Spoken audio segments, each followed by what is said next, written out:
اب یہی بات لے جاؤ ذرا، مثال کے طور پر ایک منظر سامنے ہے، ایک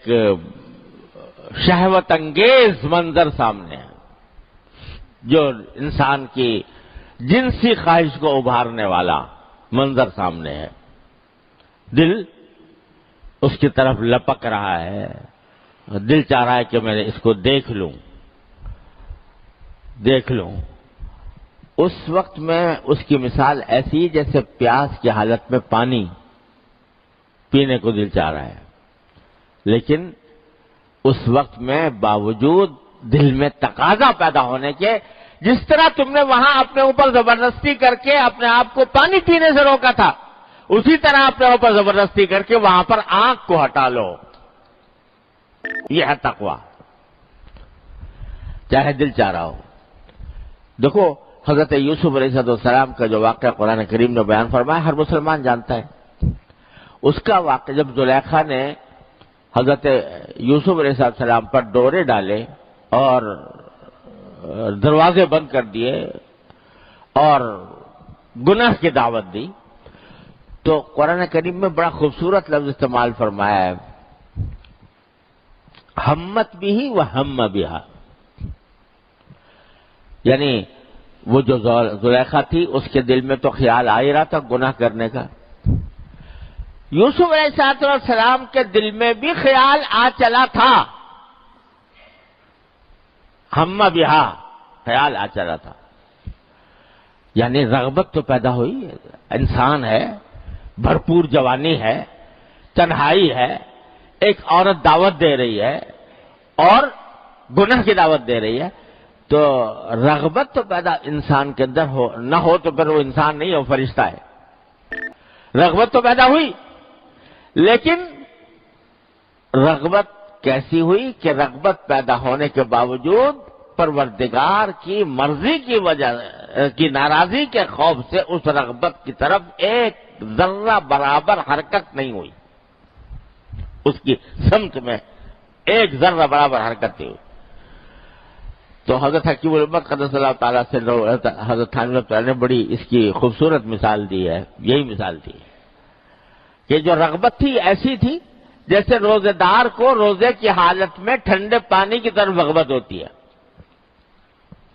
روزے دار کو روزے کی حالت میں ٹھنڈے پانی کی طرف جو رغبت ہوتی ہے، رغبت تو ہے لیکن دل میں پکی بات ہے کہ رغبت ہو یا کچھ ہو، دل مچل رہا ہو یا دل میں زبردست خواہش جذبہ پیدا ہو رہا ہو، کچھ ہو رہا ہو، پیوں گا نہیں۔ تو اسی طرح وہاں رغبت تو پیدا ہوئی، رغبت پیدا ہونے کے باوجود اس سے یہ دل میں پکی بات تھی کہ اس رغبت پر عمل نہیں کرنا، زبردستی کر کے رہو۔ تو تقویٰ نام ہے اپنے نفس پر زبردستی کرنے کا، جو کام اللہ تبارک و تعالیٰ کے ہاں ناپسند ہے، ناجائز ہے، حرام ہے، اس سے بچنے کے لیے اپنے اوپر زبردستی کرنے کا نام تقویٰ ہے، وہ اپنے آپ کو بچاؤ اس سے، یہ ٹریننگ دی جا رہی ہے۔ اب اگر فرض کرو روزہ تو رکھ لیا، کھانا چھوڑ دیا، پینا چھوڑ دیا، جنسی خواہشات پر عمل دن کے وقت میں چھوڑ دیا، لیکن دوسرے گناہ کرتے رہے، آنکھ گناہ کر رہی ہے، غلط چیزیں دیکھ رہی ہے،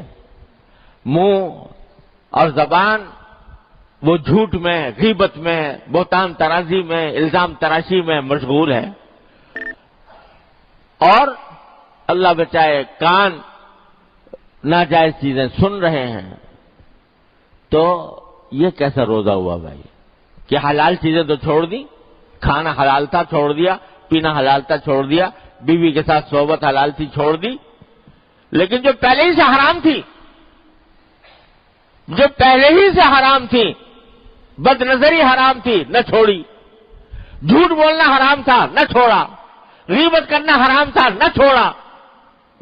کیسا غورا ہوا، حلال چیزیں چھوڑ دیا، حرام کا ارتکاب کر رہے ہو۔ لہذا روزے کے اندر جب اللہ تعالیٰ فرما رہے ہیں کہ تقویٰ پیدا کرنا مقصود ہے، تو جہاں روزے کے اندر حلال چیزیں کھانے پینے کی چھوڑ رکھی ہے، وہاں حرام چیزوں سے تو بطریقہ اولا اپنے آپ کو بچاؤ۔ کم از کم یہ رمضان کا مہینہ اس طرح گزار دو کہ آنکھ غلط جگہ نہیں پڑے گی، خواہ دل کا تقاضا کتنا ہی ہو رہا۔ آج کی دنیا کے اندر یہ آنکھ کا فتنہ ایسا ہو گیا ہے کہ اس سے واقعی بچنا آسان نہیں رہا۔ گھر گھر پہلے کبھی فحاشی کے مناظر کہیں کسی جا کے آدمی جو ہے وہ اس میں دیکھتا ہوگا، کہیں سینما میں کہیں جانا پڑتا ہوگا، ٹکٹ خریدنا پڑتا ہوگا۔ اب تو ہر آدمی کے